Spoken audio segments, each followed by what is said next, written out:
sou Pereira Neto, sou editor do blog sobre o framework KM Action e desse canal no YouTube. Bem-vindos ao canal e vamos ao vídeo. O propósito desse vídeo é dar continuidade à nova série de vídeos dentro da área de banco de dados sobre modelagem e projeto de banco de dados.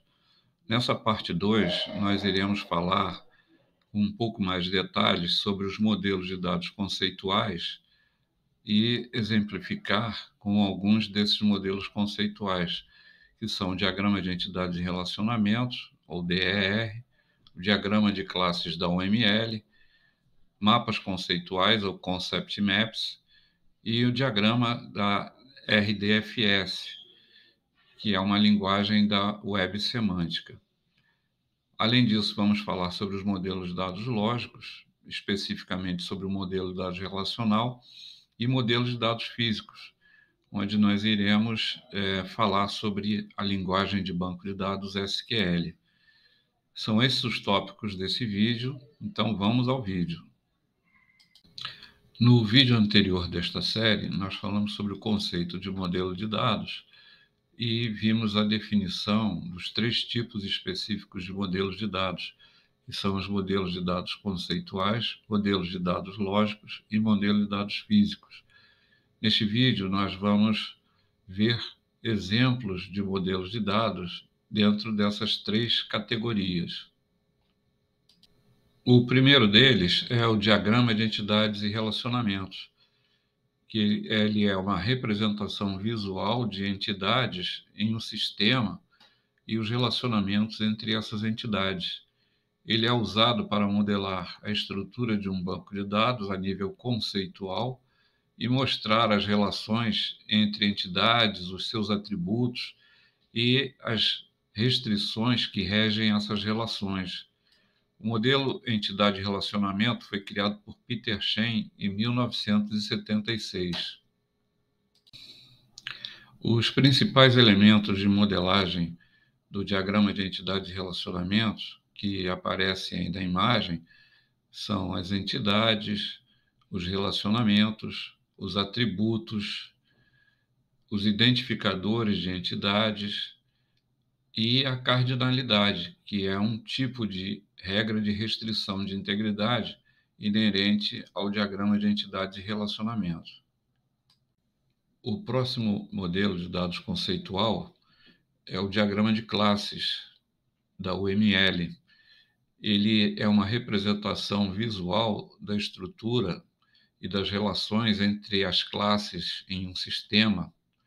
Ele é amplamente utilizado na modelagem de software para ilustrar as classes, os seus atributos, os métodos dessas classes e associações entre classes.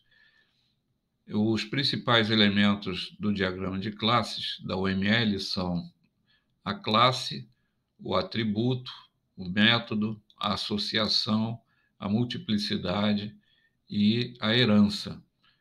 Um diagrama de classe é uma ferramenta poderosa para visualizar a estrutura e as relações entre as classes em um sistema orientado a objetos. Outro modelo de dados conceitual é o mapa conceitual ou Concept Map. Ele é uma ferramenta visual que ajuda a organizar e representar o conhecimento. É um diagrama que descreve conceitos e relações entre conceitos, mostrando como eles estão interconectados. Os mapas conceituais são frequentemente usados para brainstorming, resolução de problemas e organização de informações de uma maneira mais estruturada. Os mapas conceituais, eles podem ser representados por meio de uma variante gráfica que é denominado RDF Schema, que significa Resource Description Framework Schema. É uma extensão da linguagem RDF, da web semântica, ou Web 3.0, que permite a definição de esquemas e vocabulários para descrever a estrutura e o significado de recursos na web em forma de grafos. O RDFS fornece um conjunto de elementos básicos para modelar relações entre recursos em um grafo, RDF. Esses elementos incluem as classes, as propriedades, herança, restrições e anotações. O RDFS é uma linguagem declarativa para modelar esquemas na web semântica e fornecer uma base para a interoperabilidade semântica entre diferentes recursos na web semântica. Agora nós vamos falar sobre modelos de dados lógicos e vamos usar como exemplo o modelo de dados relacional, que é um modelo de banco de dados amplamente utilizado na indústria de software. Ele organiza os dados em forma de tabelas estruturadas e define relações entre essas tabelas usando chaves estrangeiras. O modelo de dados relacional é baseado nos princípios da teoria dos conjuntos e da álgebra relacional. Os principais elementos de modelagem do modelo de dados relacional são as tabelas ou relações, colunas de tabelas ou atributos, linhas de tabelas ou registros, também a chave primária, ou primary key, a chave estrangeira, ou foreign key, que representa relacionamentos entre tabelas. Inerente ao modelo de dados relacional, nós temos também o conceito de normalização, que é um conceito que visa a garantia da consistência dos bancos de dados relacionais. O modelo de dados relacional ele fornece uma abordagem lógica estruturada para se organizar e manipular dados em um sistema de banco de dados relacional. E, finalmente, os modelos de dados físicos, que são representações detalhadas da estrutura física dos dados em um sistema de gerenciamento de banco de dados.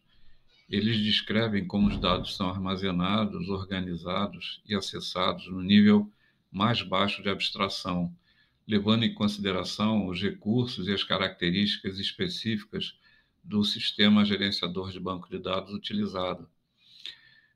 Na imagem em questão, nós temos um esquema físico de banco de dados Oracle.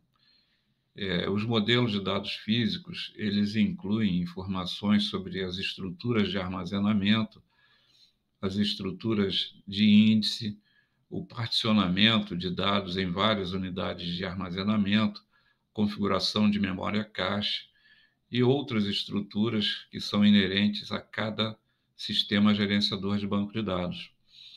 Os modelos de dados físicos, eles são específicos para cada SGBD, pois cada sistema possui suas próprias características, seus próprios recursos e implementações físicas. Esses modelos fornecem uma representação detalhada dos aspectos físicos do banco de dados, permitindo a criação, a otimização e o gerenciamento eficiente dos dados armazenados no banco de dados. Ainda a nível de modelagem física de dados, a linguagem SQL é uma linguagem de banco de dados utilizada para o gerenciamento e a manipulação de bancos de dados relacionais a nível físico. Ela é amplamente utilizada em sistemas de gerenciamento de banco de dados, como Oracle, MySQL, SQL Server, PostgreSQL e outros bancos de dados relacionais. A linguagem SQL permite a execução de vários tipos de operações em um banco de dados relacional. Isso inclui as consultas ou queries por meio da DQL, que significa Data Query Language, que é um subconjunto da SQL voltado para a recuperação e a manipulação de dados em um banco de dados relacional. Outra sublinguagem da SQL é a DML, que significa Data Manipulation Language, que é um subconjunto da SQL usado para manipular e modificar dados em um banco de dados. As instruções DML são usadas para inserir, atualizar, excluir e recuperar dados de tabelas de um banco de dados relacional. Outra sublinguagem é a DDL, que significa Data Definition Language, que é um subconjunto da SQL usado para definir e gerenciar a estrutura de objetos de banco de dados relacionais. Além disso, outra sublinguagem da SQL é a DCL, que significa Data Control Language, que é um subconjunto de instruções SQL usadas para gerenciar as permissões de acesso e privilégios em um banco de dados. As instruções DCL são usadas para conceder ou revogar permissões e definir funções de usuário e controlar a segurança de dados.